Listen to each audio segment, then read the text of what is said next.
Desde la Facultad de Medicina de la Universidad Central de Venezuela, hoy conversaremos sobre diabetes en la infancia, diagnóstico y tratamiento actual. Cuando hablamos de diabetes, ¿de qué hablamos? Hablamos de una afección crónica que ocurre cuando se elevan los niveles de glucosa en la sangre, sea porque el cuerpo no puede producir nada o suficiente insulina o ella no puede actuar eficazmente a nivel periférico.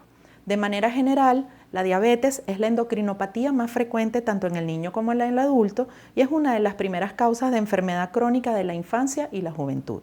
No es una enfermedad única y se caracteriza por un déficit absoluto o relativo de insulina. Los números son impactantes. Hablamos de 537 millones de personas que entre 20 y 79 años de edad viven con diabetes, con proyecciones para el año 2030 que estiman 643 millones de personas con diabetes, llegando al 2045 con 783 millones de personas con diabetes viviendo en el mundo.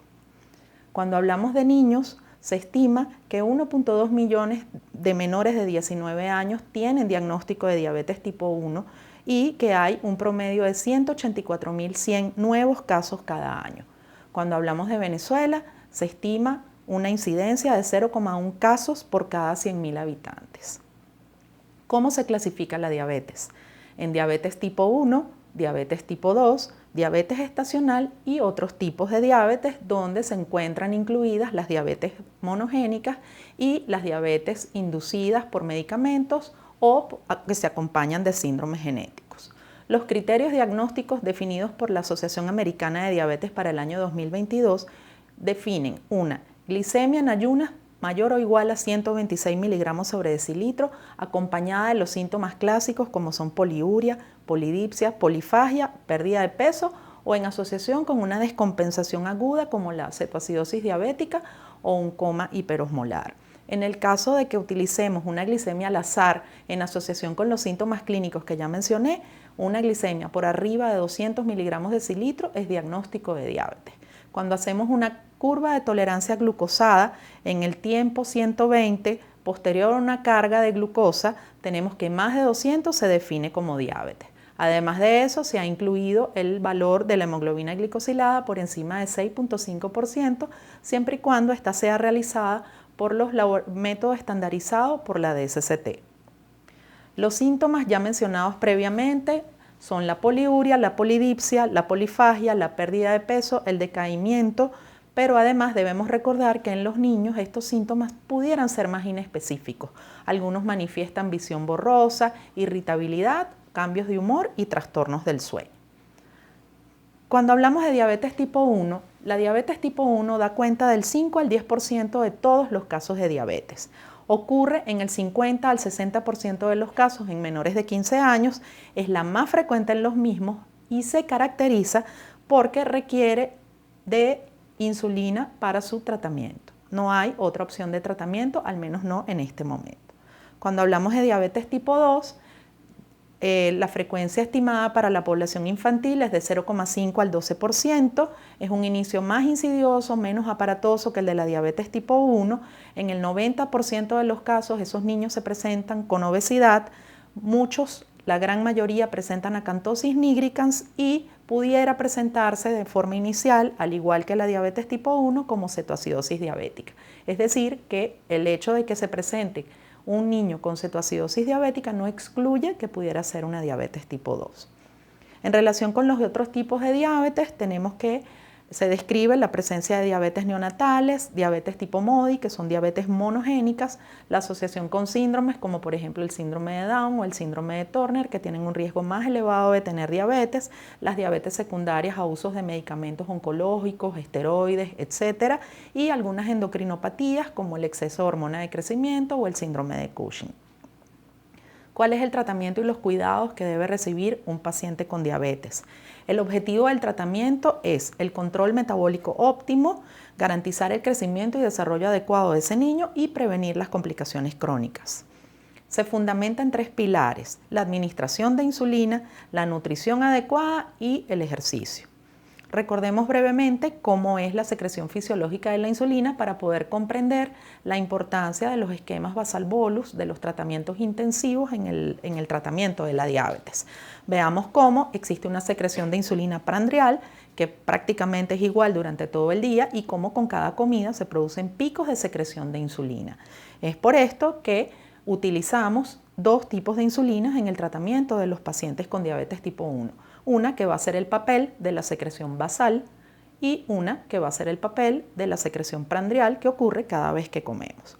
Entonces, para ello, contamos con diferentes tipos de insulina. La sustitución basal la hacemos con insulinas de acción prolongada o de acción intermedia. De acción intermedia tenemos la insulina NPH y dentro de las de acción prolongada tenemos la insulina Degludec, Glargina y Detemir. Ya para hacer la sustitución de los picos prandiales, los que corresponden a cada comida, contamos con la insulina cristalina, que es de acción rápida, y más recientemente, luego de los años 90, se han venido introduciendo insulinas de acción ultra rápida, como la Lispro, la Aspart, la Glulicin y la Aspart combinada con niacinamida. ¿Cuál es el tratamiento ideal en este momento? La terapia intensiva basal bolus. ¿Qué conlleva esa terapia intensiva? Un frecuente autocontrol, el paciente debe hacer un monitoreo frecuente de glicemia y además se va a colocar múltiples inyecciones diarias o puede recibir la insulina en forma de una infusión continua a través de una bomba de insulina. El monitoreo de la glicemia es esencial para el manejo seguro de la diabetes en los niños. Idealmente, un paciente con diabetes debería tomarse la glicemia entre 8 a 10 veces al día y mantener un registro de la misma para que la comparta con los médicos que la controlan y así poder calcular y vigilar el comportamiento de esa glicemia. Actualmente lo podemos hacer a través de la determinación de glicemias capilares con los monitores de glicemia capilar, pero también contamos con herramientas tecnológicas que nos permiten hacer un monitoreo continuo de glucosa. Estos pueden ser en tiempo real o pueden ser por escaneos intermitentes. Cuando hablamos de nutrición, el paciente con diabetes no tiene ninguna restricción, simplemente debe seguir una dieta saludable con alimentos en proporciones adecuadas a su edad y a la etapa de crecimiento en la cual se encuentre. Es importante que esa dieta esté adaptada a las tradiciones étnicas, familiares y culturales. Debe abordar además la disponibilidad e ingesta de alimentos y el patrón de actividad física. Se debe evitar la restricción excesiva de carbohidratos para reducir la glicemia. ¿Cómo puedo hacer ese manejo nutricional? A través del manejo de porciones, a través de listas de intercambio o a través de conteo de carbohidratos con el cálculo de la relación insulina-carbohidrato, del factor de sensibilidad y del índice glicémico. ¿Qué pasa con la actividad física? Es beneficiosa y siempre debe fomentarse. Es importante que el paciente con diabetes se mida la glucosa antes de comenzar el ejercicio, durante y después de finalizarlo. El ajuste de la dosis de insulina se hará de acuerdo a la intensidad, a la duración y a la frecuencia del ejercicio. Complicaciones. Tenemos principalmente las complicaciones agudas, las más temidas por el pediatra porque son las que llegan a la emergencia. La cetoacidosis diabética, la hipoglicemia y el coma hiperosmolar.